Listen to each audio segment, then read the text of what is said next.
Hi guys, happy Witchy Wednesday. So, alright, it's been a while since we've dug back into the covens and all of that good stuff, so here we go. I think we left off with the Arden Coven, and we're going into the Order, and it's just really fascinating. A lot more information, historical information too, and it makes me so happy. So joyful, I love it. So, if you guys did catch, on my public page, my little snake came back from last year. So he's been coming back, and I knew he'd come back, and I love that little thing. So, yeah, and anyways, if you go up here to mysticamber.com, enter my code, Ryan, R-Y-A-N-E, all cap locks, you get 10% off of one of these, or anything store-wide. So, okay, here we go, about the Arden Coven. So now, right, the Arden Coven did not recognize the Wiccan 3 degrees of initiation. However, I love it, candidates were expected to work within a coven environment for at least 3 years and prove themselves worthy in the craft before calling themselves a witch. Yeah, I like that better. I like the 3-year thing. It really helps you to determine whether you want to actually follow that path or if you do not. So, I think it's a little better than a year and a day. I do. So they also had a well-defined grading system based upon the ranks of a hold or a novice, Kioral or initiate, and Fegin or disciple, which are based on Anglo-Saxon terms, and the Freemasonry degrees of entered apprenticeship, journeyman, and master mason. There's so many titles in different covens, and it's just crazy. It really is. Now, the training for new initiates encompassed the setting up of a grove. That just sounds beautiful, doesn't it? Setting up of a grove outside and just having a nice little small communion with nature. I about just went to sleep. And altar work with the study of occult subjects like astrology, tarot, psychometry, clairvoyancy, etc., etc., so on and so forth. There were also the ranks of Full, a priest or priestess, and the Merlins, who were hierophants or shamans. The Merlins. I mean, that does make sense. You know, the title does. Kinda. Yeah, it does. Now, other positions in the tradition took the form of obligations of service rather than ranks. So these were the sword bearer, light bearer, wand bearer, and cup bearer. I want to be the damn light bearer. I do. I want to be Lucifer. Anyways, the primary ritual tools used in the tradition were based on the legend of the 13 treasures of ancient Britain. So they were a sword, or alternatively an athame, a cingulum or cord worn as a belt in the manner of the Knights Templar, the horn of plenty, the Holy Grail, represented by a chalice, the altar, and a silver or platter, a salver or platter to represent the round table. So in addition, wands, silver pentacles, robes, and candles were used in ritual. So it just, I don't know, it doesn't really, I mean, seasonal festivals, am I bleeping out again? Am I glitching out? I am. I don't know. Seasonal festivals, I mean, they are, you know, kind of in traditional craft, but I mean, there's still the whole, yeah. You know, it's not, I don't know, never mind. Alright, so, seasonal festivals were celebrated, and each one was given the name of an Anglo-Saxon month. So, a circle was, I am glitching out, I wonder if it's because of the wind. Now, a circle was cast, ideally a threefold one, and the powers, gods, or spirits were called to dedicate the dwelling if the rite was indoors. If working outdoors, the meeting place had to be either close to an actual lay or spirit path, and much of the work of the group was associated with the Old Pilgrims Way in Kent that runs from Canterbury to London and was probably originally a green road or a prehistoric trackway, as well as a ley line. Once erected, the circle in the Ardu tradition acted as a powerhouse or storage area for the elemental powers of nature. And the Ardu is western Cornwall. So, yeah, I am glitching out. That's funny.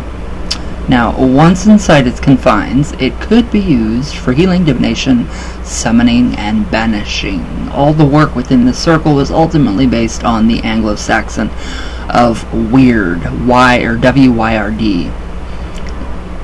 Easter egg. It's an Easter egg. Or fate, which the Coven of Arden believed the witch god and goddess were subject to.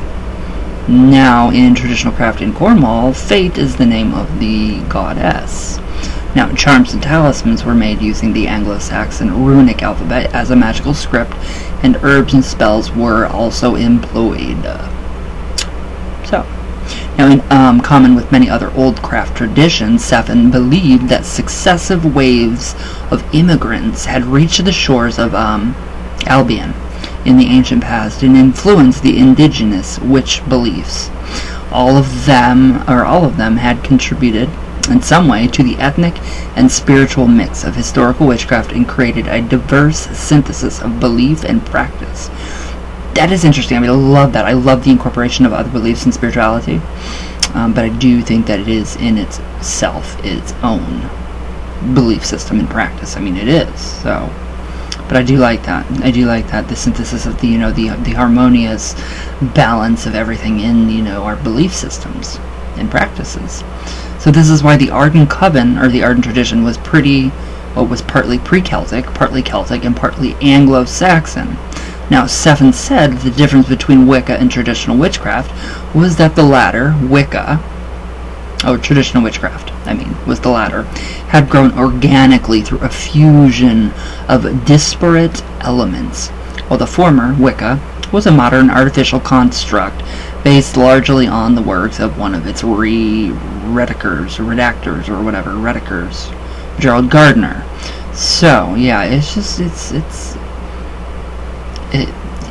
Wicca is just crap. I mean, it really is. Now, the Greenwood Arden Coven drew on Germanic beliefs to the extent of using Anglo-Saxon names for its initiates, officers, and the seasonal festivals. A similar tradition emerged into the public view in the 1960s, called the Order of the Shield, and it claimed to practice a historically derived tradition of ancient Saxon witchcraft. It's just interesting to see all of this come together, and the different covens and what they practiced, and everything about those covens, and it's really interesting. So we're going to stop there for today. It is really interesting. I mean, it's really, really, really interesting, and it goes even further. I'm really glad that I took notes on this book. So yeah, you guys, Children of Cain. Hold on, guys.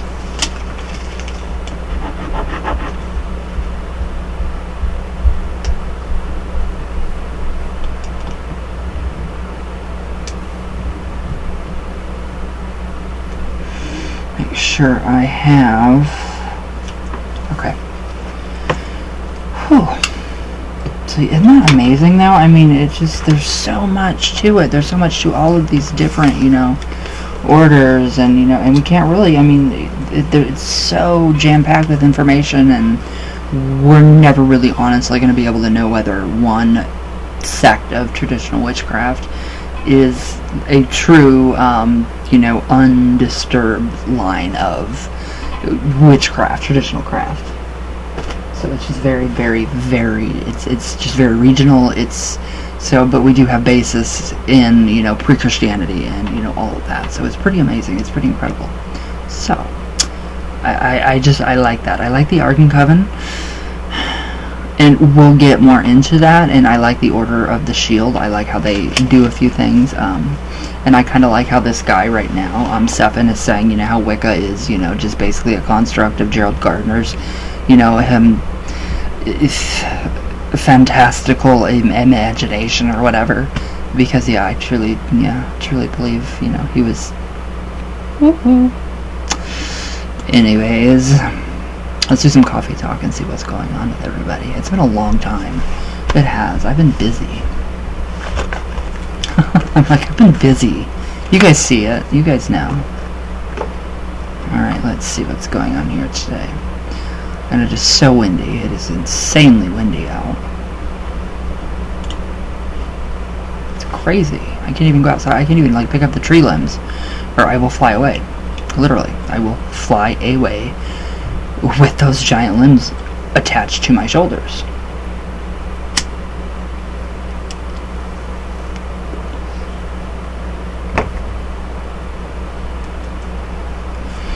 Alright.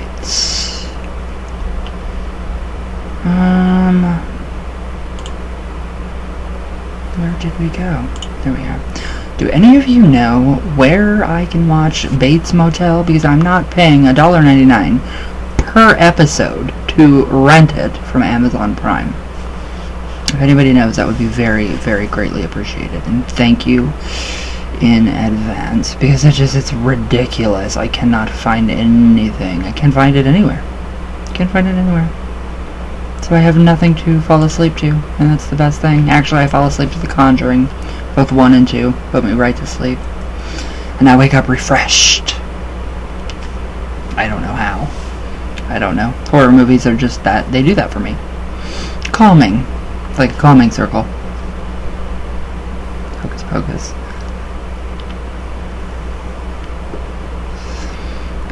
Lady Blind Wolf, hi. How are you? Heart, heart, heart. All my love right back to you. All my love. I love you. I didn't know you were in the same state as me. Where at? And are you Traditional Witch? I'm excited. That makes me very excited. Okay, Gustavo. Hi, my brother. Oh, just waiting for the full moon magic. Yeah, I am too. I can feel it coming. It's gonna be great. It is. It really is gonna be great. Azazel magic. Yes, always. Gustavo, coffee time, and Azazel is great power. He is. He's amazing. He's a powerhouse. Big time. Alright. Gustavo, good video. Thank you, my brother. Thank you, thank you, thank you.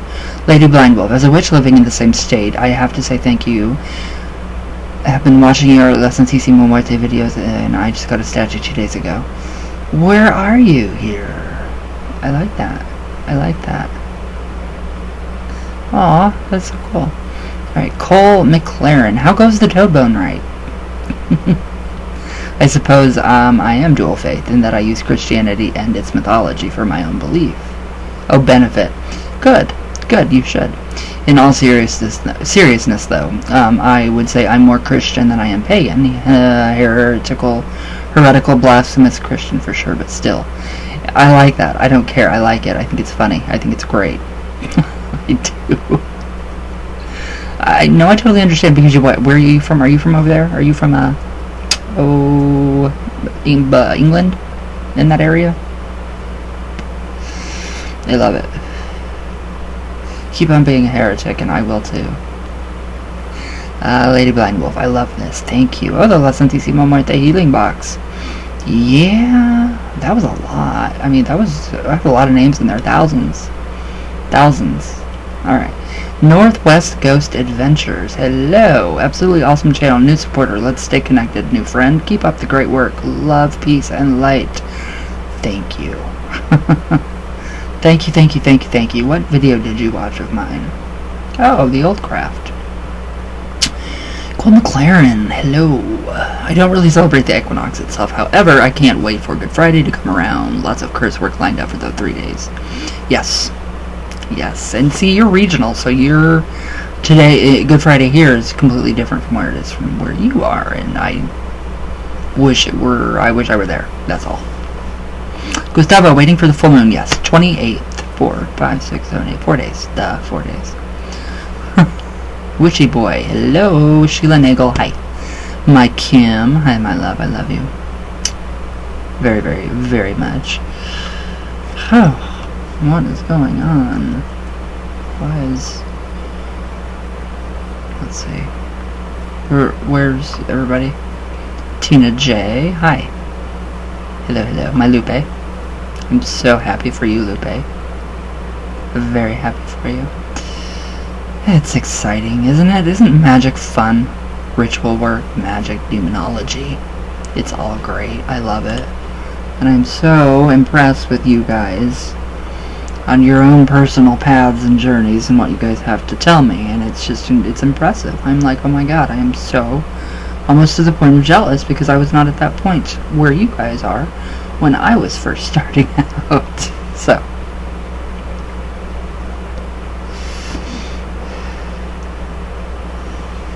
what do you guys say we do a full moon ritual together? You guys know how I work, so maybe we could just plan something really quick for, in this next coming 4 days. So we could do something just basically like love and healing ourselves, or, love and, empowering ourselves to be better and love ourselves more. I think that would be a really good thing. So like a collective group of us working for that, to empower our own selves and to become, just love ourselves more. I think that would be pretty good. So, alright guys, I will see you all tomorrow. Be safe, stay healthy. I love you guys. Thank you guys for the amazing comments. They are incredible. You guys are amazing. I love you guys so much. All the way from Venus, all the way back down. I can never get my heart straight. But anyways, I love you guys, and yes, I will see you all tomorrow. And thank you guys for watching. It does mean a lot to me. So I will see you all tomorrow.